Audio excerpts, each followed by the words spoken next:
Kent auto sanitiser के डिब्बे को ध्यानपूर्वक खोलें और उसके सामान को चेक करें। ये एक टचलेस ऑटोमेटिक हैंड सैनिटाइजर है। इसमें दी लाल लाइट का जलना सैनिटाइजर की पावर ऑन होने का संकेत देती है और ये ग्रीन लाइट सैनिटाइजर के नोजल से स्प्रे होने के दौरान ऑन होती है। ये है सैनिटाइजर टैंक, जिसमें सैनिटाइजर भरा जाता है। इस टैंक को इस तरह से ढक्कन उठाकर निकाला जा सकता है। ये सैनिटाइजर सक्शन या इनलेट पाइप है। सैनिटाइजर के नीचे एक नोजल होता है जो सैनिटाइजर स्प्रे करता है। ये एक IR सेंसर है जो हमारे हाथ को सेंस करके नोजल से स्प्रे करता है। सैनिटाइजर को दीवार पर ही टांगना पड़ता है क्योंकि इसके नीचे नोजल स्प्रे होता है। सैनिटाइजर को 220 वोल्ट की पावर सप्लाई की जरूरत होती है और इसे किसी भी साधारण प्लग पॉइंट में लगाया जा सकता है। डिब्बे में ये एक्सेसरीज भी होनी चाहिए। सेंट्रल ड्रिल स्टिकर जो सही इंस्टॉलेशन में काम आता है, प्लास्टिक इंसर्ट्स और इंस्टॉलेशन स्क्रूज, नोजल और एक सिरिंज। सैनिटाइजर को एक प्लेन दीवार पर ही इंस्टॉल करें। सबसे पहले इंस्टॉलेशन के लिए जमीन से करीब 5 फीट ऊंचाई नापें।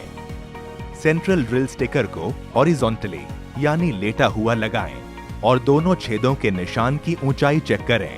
8 मिलीमीटर ड्रिल बिट से छेद बनाएं और उनमें इंसर्ट्स डाल दें और दिए गए पेचों को उनमें कस दें। अब सैनिटाइजर को इन पेचों पे टांग दें। सुनिश्चित करें कि सैनिटाइजर मजबूती से लग गया है।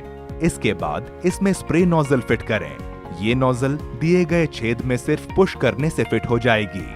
अब टैंक को भरने के लिए वहां से उतार लें और भरने के बाद उसे फिर से लगा दें। इसके बाद इसमें इनलेट पाइप को डाल दें। अब हमें पंप की प्राइमिंग करनी पड़ती है, नहीं तो पाइप में पहले से मौजूद हवा सैनिटाइजर का प्रवाह ठीक से नहीं होने देती है।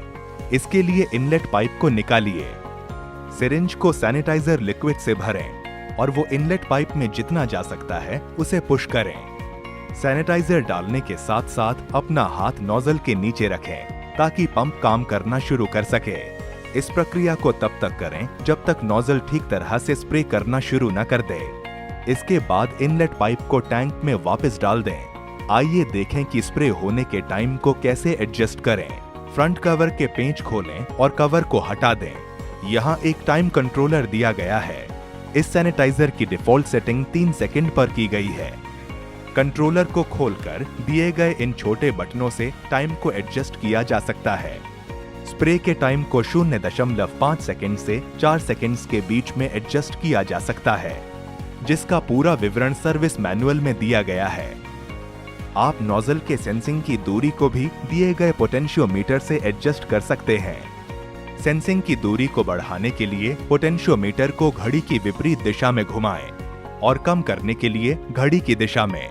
आइए सैनिटाइजर के फ्लो को समझें। ये इनलेट पाइप है जहां से फ्लो पंप सक्शन में जाता है। पंप के आउटलेट से सोलेनॉइड वाल्व में और फिर सैनिटाइजर नोजल में और वहां से नोजल पर दिए T जंक्शन से ये FRT में जाता है और उसके बाद वापस पंप के सक्शन में। जैसा कि आप देख सकते हैं कि ये sanitiser DP100 pump, solenoid valve और 200 FRT को पहले से इस्तेमाल करता आ रहा है। आइए इसके इलेक्ट्रिकल पार्ट्स को भी देख लें। 220 वोल्ट्स इसके प्लग से आकर SMPS में जाता है और वहां से कंट्रोलर और फिर pump, solenoid valve, IR sensor और इंडिकेटर्स PCB में। ध्यान दीजिए, इसमें लगे IR सेंसर सर्किट, कंट्रोलर और डिस्प्ले इंडिकेटर PCB नए पार्ट्स हैं। इस तरह से केंट ऑटो सैनिटाइजर की जानकारी और इंस्टॉलेशन का तरीका पूरा होता है।